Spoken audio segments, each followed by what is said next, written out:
Hey everybody, welcome back. Today we're going to be checking out Phoebe Bridgers' song Kyoto, and the looks like there's a music video too, so that's exciting because I've never seen the music video. But normally on this channel I react to music I've never heard before, and then we do research on it, and I try to learn more about what the artist intended with the lyrics, usually through Genius.com or Wikipedia.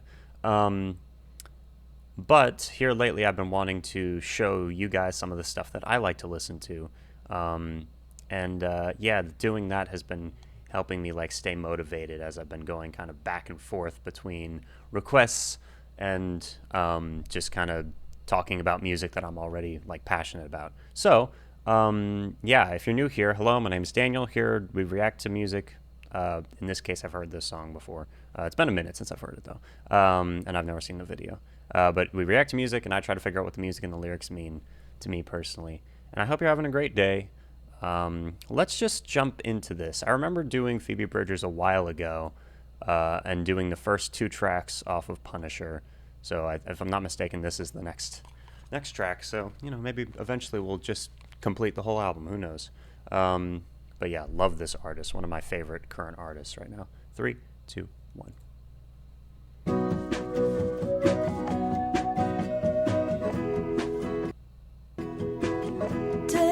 In Kyoto, I boarded the temple, looked around at the 7-Eleven. The band took the speed train, went to the arcade. I wanted to go, but I didn't. You called me from a payphone, they still got payphones. It cost $1 a minute to tell me you're getting sober. And you wrote me a letter, but I don't have to read it.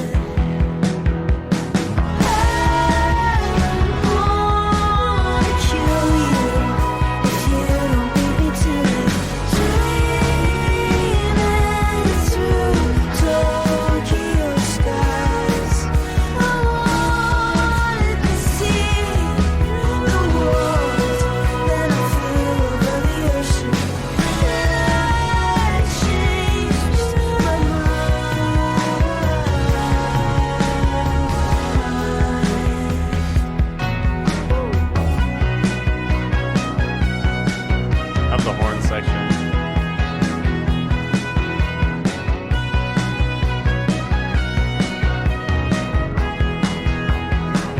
Sunset's been a freak show on the weekend, so I've been driving out to the suburbs. Let me just pause it, throw out really quick. I love the fact that this music video is entirely, like, it's just her in front of a green screen. It's hilarious. It's super, like, it looks very unique to me for some reason. Like, it's very, it looks very independently made and, like, cheaply made, but in a super, like, charming or endearing way. And they keep, like, turning it into a joke. Love that. Also, yeah, this song's awesome. One of the more fast-paced tracks on Punisher. If you haven't heard the album Punisher, it's probably my favorite album that came out. I think it came out in 2020. Lyrically, it's amazing. Musically, it's super, super cool. Production-wise, they did an amazing job with the production on it. Yeah, if you like singer-songwriter type stuff, I'd highly recommend listening to it. Yeah. Anyway, let's keep going. To park at the Goodwill, stare at the chemtrails with my little brother. He said you called on his birthday. You were off by like 10 days, but you get a few points for trying. I don't remember that guitar in the background. I like it. Fixed when you let us drive it. 25 felt like flying.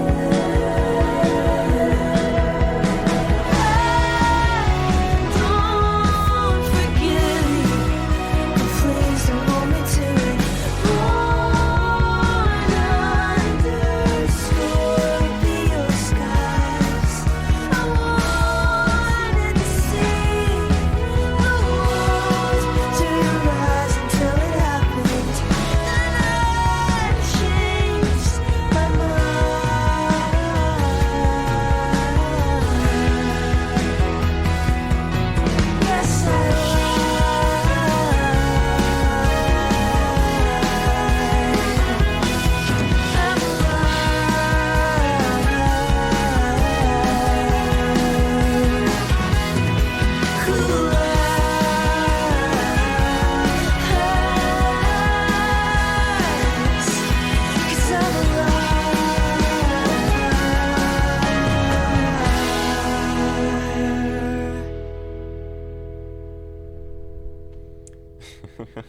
The end lyrics of this song always make me laugh. Because I'm a liar who lies because I'm a liar who lies. All right. Would have saved Phoebe so much money if she decided to just use CGI or a green screen instead of literally flying across the planet. I know, right? When these lyrics clicked, they destroyed me. I have no idea how artists can get comfortable with being so vulnerable. Thank you, Phoebe. Yeah, yeah.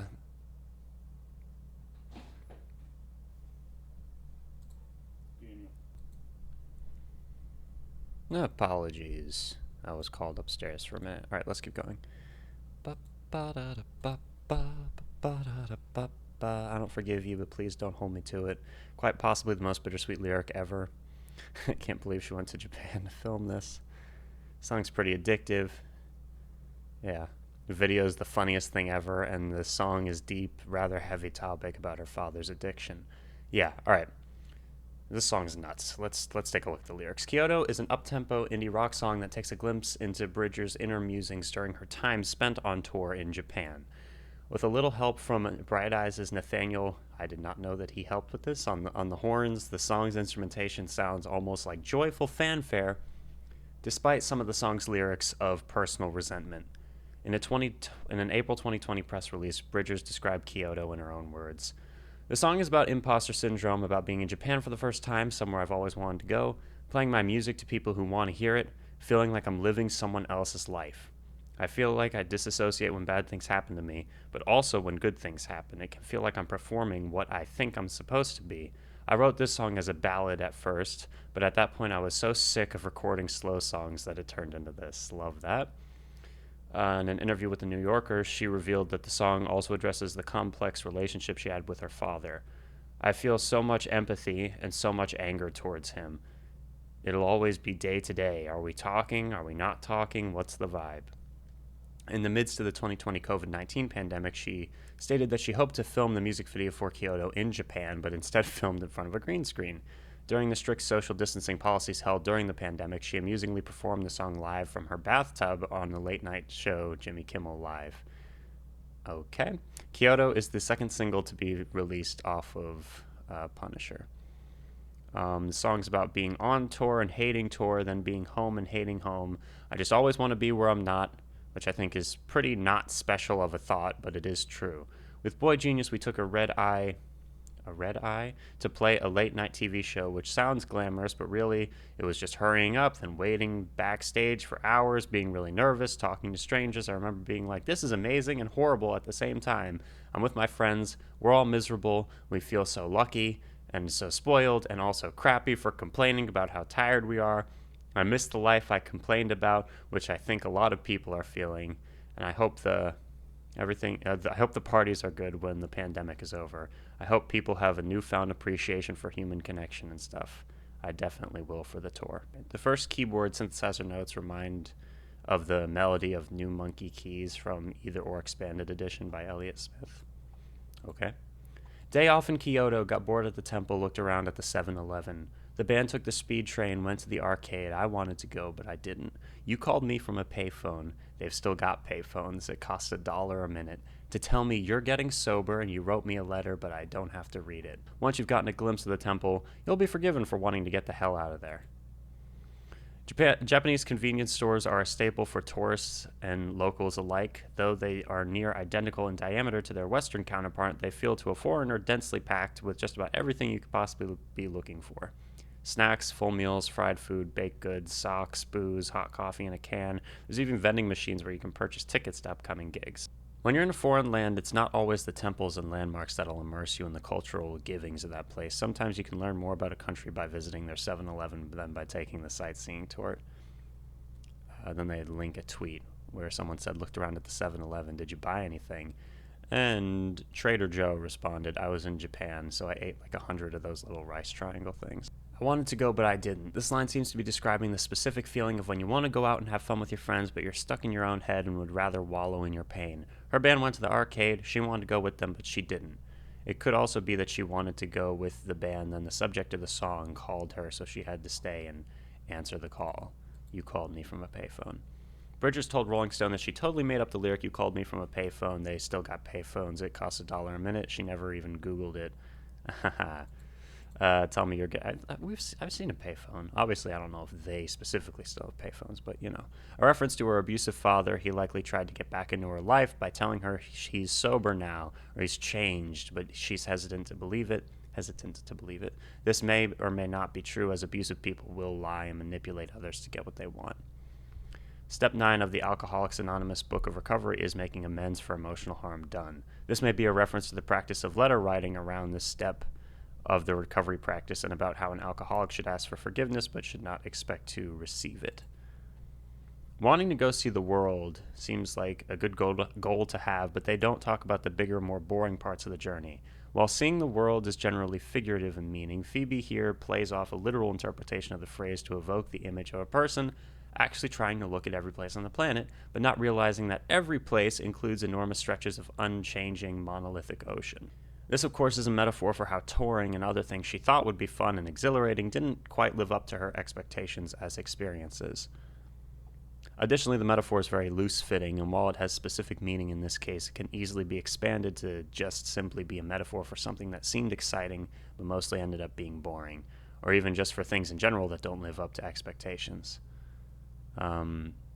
This song has been proven to be about her relationship with her father, and this lyric is a pinnacle of that connection to me. Bridgers states she has always dreamed about seeing the world, as every child wishes. She believes that the physical act of taking herself away from home was self-driven and no outside motivation. However, Bridgers realizes that this isn't the truth the minute she finds herself overseas. She finds out the true reason she wanted to get away was because of the abusive, drug-addicted father. She has changed her mind, no longer wants to see the world. She wants to be away from traumatic experiences. Then she just kind of says, woo. Poetic. Holds so much meaning. Yeah, all right. Sunset's been a freak show on the weekend, so I've been driving out to the suburbs to park at the Goodwill and stare at the chemtrails with my little brother. He said you called on his birthday. You were off by like 10 days, but you get a few points for trying. Remember getting the truck fixed when you let us drive it? 25 felt like flying. I don't forgive you, but please don't hold me to it. Born under Scorpio skies. I wanted to see the world through your eyes until it happened. Then I changed my mind. Guess I lied. I'm a liar. Who lies? 'Cause I'm a liar. All right, Sunset's been a freak show. Possibly a reference to Sunset Boulevard in Hollywood. Bridges is saying that LA is getting claustrophobic, needing to escape suburbs. Goodwill, for those who don't know, is a thrift chain store in the U.S. Bridges lives in L.A. but grew up in Pasadena, an upper-middle-class suburb of L.A. Contrails are remnants of an aircraft's journey in the sky made of water vapor. There's an ongoing conspiracy theory that proposes contrails are actually chemtrails, which are biological agents sprayed into the sky for unknown yet nefarious purposes. Considering Bridges stated that the album Punisher was about the apocalypse in an April 2020 interview with BBC Radio, this line could be a simple nod to the album's apocalyptic theme. Her little brother, Jackson Bridgers, named after Jackson Brown, and Phoebe are very close. She wrote Would You Rather about their relationship. These lines reflect the complicated feelings that Phoebe has towards her father. Although he was abusive and mostly absent from her life, she can still acknowledge that he is trying to be a better parent and reminisce about some shared happy memories. She said to Sam Sanders of NPR, you called on his birthday, you were off by like 10 days, was about her grandfather. It's funny because there are pieces about my dad, there are pieces about my grandpa. It's funny, it's more the missing the birthday thing. My dad has always been good with birthdays. However, coincidentally, after the song's release, her father did actually forget her brother's birthday for the first time. Manifestation at its finest. All right, 25 felt like flying. Double entendre, she remarks that a speed as slow as 25 miles per hour felt fast to her, metaphor about having low expectations. Additionally, she was 25 when the song was put out, so this line hints at her state of mind. I think this references how things that felt amazingly fun as a kid become regular or even disappointing as an adult. Remember when you were a kid and your parents let you try driving the car? Going 25 felt like flying, but then you get older and get your license plate and driving loses its novelty, and 25 feels more like crawling. I like that the two choruses are, very different from each other. I'm not a huge fan of repetitive choruses. I guess I am sometimes, but I don't know. It's always cool to me when an artist switches it up a little bit. she hates her father. I'm going to kill you. But she also loves him and is worried he will do it to himself by drug abuse, as mentioned on the previous lines of the song. In this line, I think she's particularly talking about how conflicted she feels towards her father. She doesn't forgive him right now, but I think this line is hinting that one day she might. In this interview, she talks about conflicting emotions of having so much anger and empathy, and I think this line in particular is talking about those feelings. Given that Bridgers was born August 17th, a Leo sign, it can be assumed that this line is not about herself but another person. This mention could be referring to Tony Bridgers, her father. It's also been suggested that it's a reference to the song Scorpio Rising by Sophia Allison of Soccer Mommy, a former tour mate, as Phoebe has said this is her favorite song of Allison's. This was a reference to the astrological sign the subject was born under, could indicate certain personality traits, which the narrator cannot identify, which is why she wanted to see the world through their eyes. Then...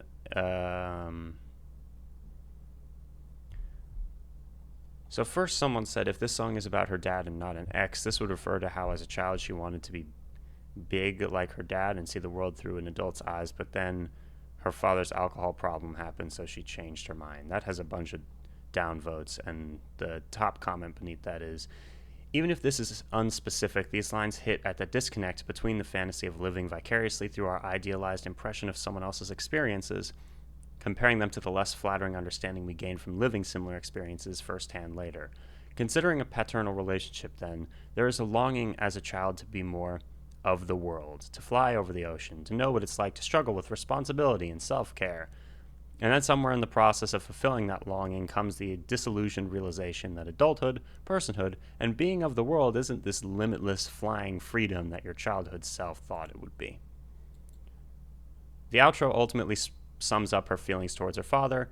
Her hatred is a lie, and also the forgiveness is a lie. She contradicts herself on just about every line concerning her father, and carries that on to the outro. Every piece of hate she had for her father is a hate, but every piece of love she is a hate?